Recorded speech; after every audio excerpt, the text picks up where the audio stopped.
Welcome back to End Time Prophet Judge, part number 49. As I promised, we're going to go back to Genesis 1:1 or Bereshit. Did want to bring up a couple things.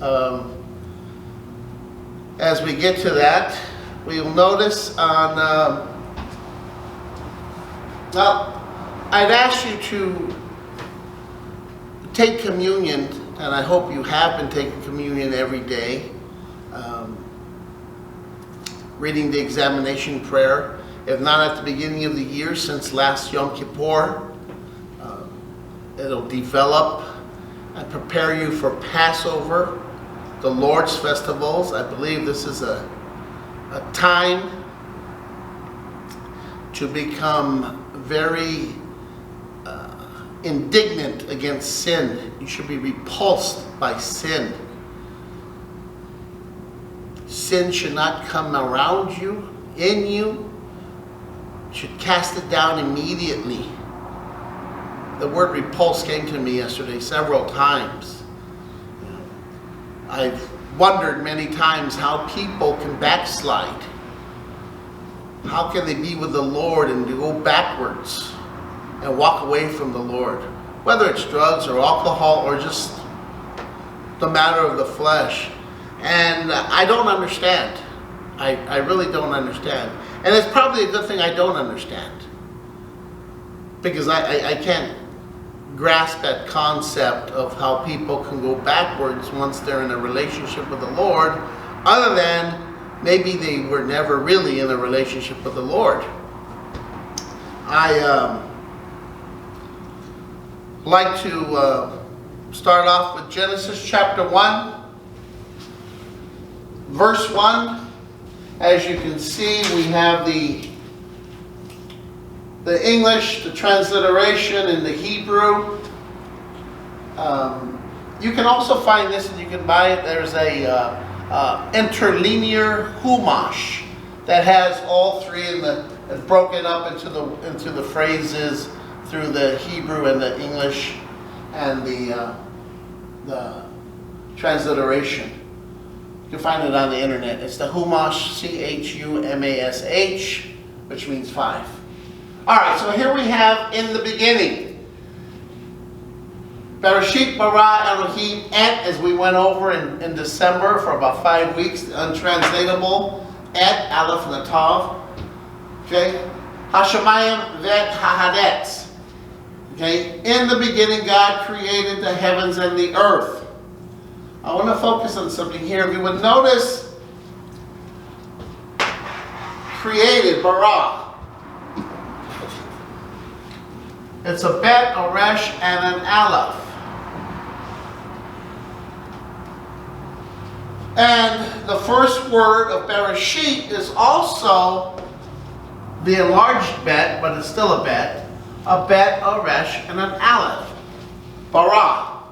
Now we know Reshit, as we talked about in December, is here, but we add the bet in the beginning. I was listening to a so-called scholar today, and they said in the Tanakh it says when the beginning. Of course, it doesn't say that in my Tanakh, but in the beginning.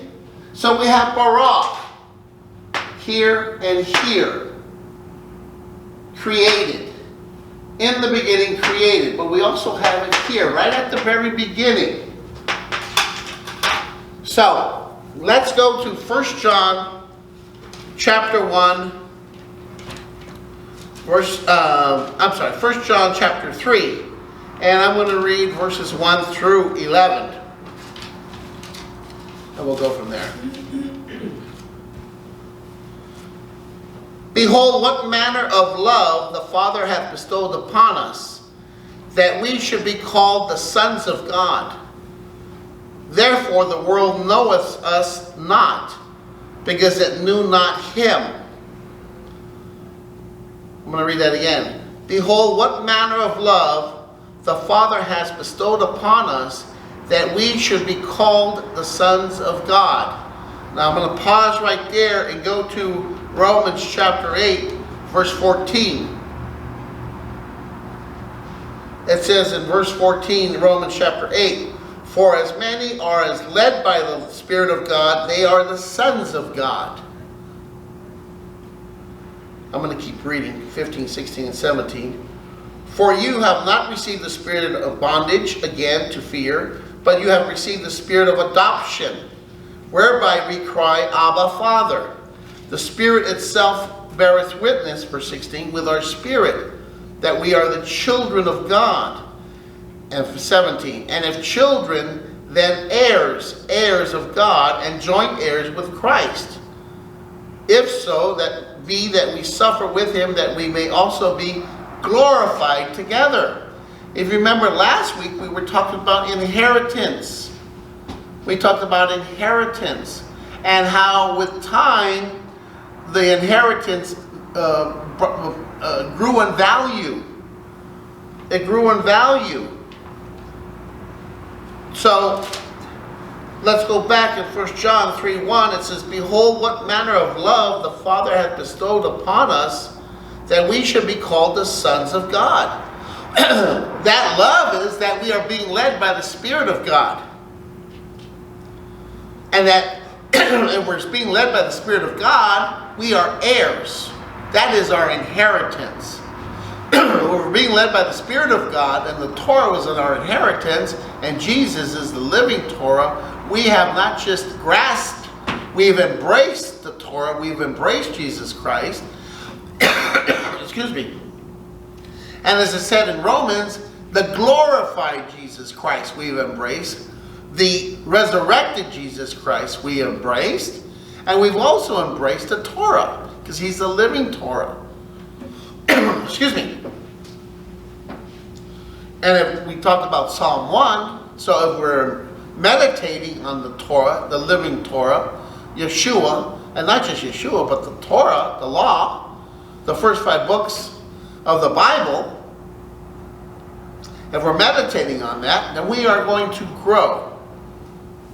Our leaves will not wither, and everything we do will prosper, as we spoke of. Because that is our inheritance. I'm going to read verse 1 again. 1 John 3:1. Behold, what manner of love the Father has bestowed upon us, that everything we do is going to prosper and will not wither. Each day since Yom Kippur that I've taken communion, and I hope that you do it, I keep getting further and further from any world of doubt. That, not that I had doubt before, but a greater faith that his scripture is our bond and our inheritance. And as I said at the beginning of the class, I don't understand how people can go backwards. I don't understand how people can backslide. I don't understand how people can go from the Spirit of God to the flesh of man. Flesh of man dies. It came from the ground, it dies. The Spirit of God is eternal. Who would not want that? Who would not want the fulfillment of the Spirit of God, as opposed to something that's going to end up dead and unfulfilled? Verse 2. Beloved, now are we the sons of God, and it does not yet appear what we shall be, but we know that when he shall appear, we shall be like him, for we shall see him as he is. Remember what the Son of God is, are those that are led by the Spirit of God. That's in Romans, okay? We're on 1 John 3:3. And every man that hath this hope in him purifieth himself, even as he is pure. Even as he is pure. For whosoever committeth sin transgresses also the law. That's the Torah. For sin is the transgression of the law, the Torah. 5. And you know that he was manifest to take away our sins, and in him is no sin. 6. Whosoever abideth in him sinneth not. Whoso sinneth hath not seen him, neither known him. Yes, the Lord was manifested to take away our sin, but he was also manifested so that we would sin not. Not to keep in this revolving door. Okay, I'm going to sin, God forgive me. I'm going to sin, God forgive me. I'm going to sin, God forgive me. No, to stop sinning. As he says in Scripture, be therefore perfect as I am perfect. Be therefore holy as I am holy. And it says right here, in verse 3 again, and every man that hath this hope in him purifieth himself, even as he is pure. You need to keep purging anything that is not from the Lord out of you. Constantly, constantly, constantly. Verse 7. Again, 1 John 3:7. Little children, let no man deceive you. He that doeth righteousness is righteous, even as he is righteous. Verse 8. He that committeth sin is of the devil, for the devil sinneth from the beginning. Here. The devil sins from the beginning. The devil sins from the beginning. We talked about this, I believe, in December, in the book of Revelation, chapter 12. They fought, and the Lord threw Satan out of heaven. The devil sinneth from the beginning. In the beginning, God created. God created. Here it says God created the heavens and the earth. I'll show you something in a second. Let me continue here. I'm going to read 8 again. He that committeth sin is of the devil, for the devil sinneth from the beginning. For this purpose the Son of God was manifested, that he might destroy the works of the devil. If you're with the Lord, and you're a sinner, but as you allow the Lord to work through you, that sin, and if he's manifested in you, that sin should be quelled and quelled and quelched and quelched, little by little, little by little, little by little, till it's gone. As he said, purify himself even as he is pure. You shouldn't get worse. You shouldn't go back to the world. You shouldn't backslide, as they say. You shouldn't want to have these drugs, all sex, because you're lonely. Because if you have a relationship with the Lord, you should never be lonely. Because you're operating in the Spirit, not in the flesh. And I'll say this boldly. I'm sick and tired of people saying, well, we're only human beings. We're human beings made in the image of God. Spirit, soul, and body. It's up to you if you're going to operate in the spirit or in the soul. That means your own pride, your own selfishness, as opposed to his selflessness. Verse 9. 1 John 3:9. Whosoever is born of God doth not commit sin. For his seed remaineth in him, and he cannot sin, because he is born of God. Now, if we're born again, then we're born of God.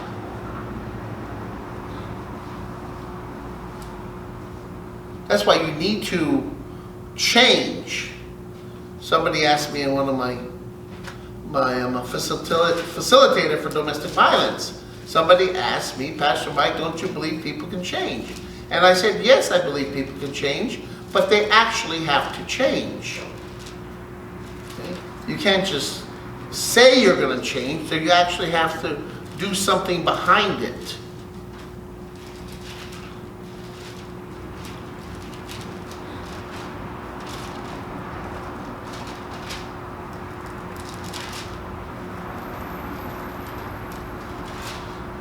Okay, and where was I? Because he is born of God. Verse 10, 1 John 3:10. In this the children of God are manifest, and the children of the devil. Whoso doeth not righteousness is not of God, neither he that loveth not his brother. It's very straightforward. If you're living a righteous life, it's from the Lord. Making righteous decisions, it's from the Lord. Making selfish decisions, it's not from the Lord. Verse 11, and we'll move on. For this is the message that we heard from the beginning. Heard from the beginning. That we should love one another. As Yeshua says in the Gospels, when they test him, what is the greatest commandment? It says, Hear, O Israel, the Lord is God, one Lord, and you shall love him with all your heart and soul and strength and mind. The second being to love your brother, love your neighbor as yourself. And you should hang all of the law on those two commandments.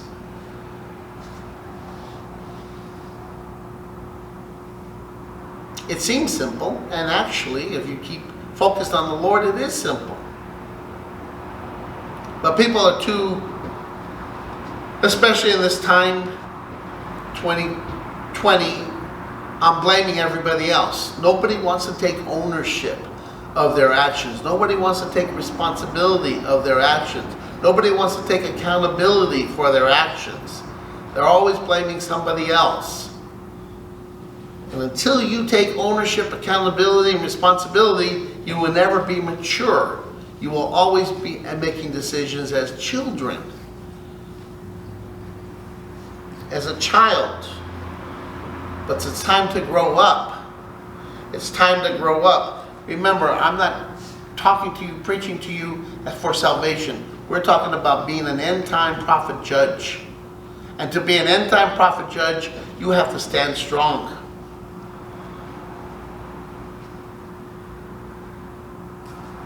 To be repulsed by sin. If this happened in the beginning, sin began in the beginning. Let's look at where sin began. And Isaiah chapter 45, verses 1 through 7.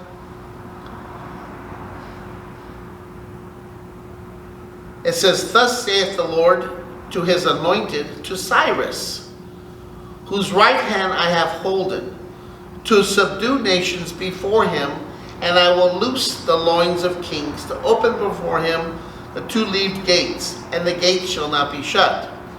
I will go before thee, and make the crooked places straight. I will break in pieces the gates of brass, and cut and sunder the bars of iron.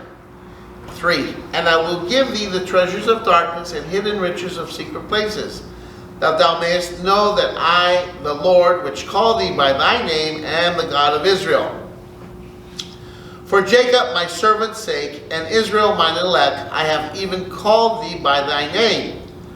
I have surnamed thee, though thou hast not known me. I, the Lord, and there is none else. There is no God beside me. I girded thee, though thou hast not known me, that they may know from the rising of the sun and from the west that there is none beside me. I am the Lord, there is none else. Verse 7 is the key in the King James. I form the light and create darkness. I make peace and create evil. I, the Lord, do all these things. If the Lord, see the Lord right there is taking ownership. Accountability and responsibility. If he says he's the creator of heaven and earth, then he's got to be responsible also for the devil.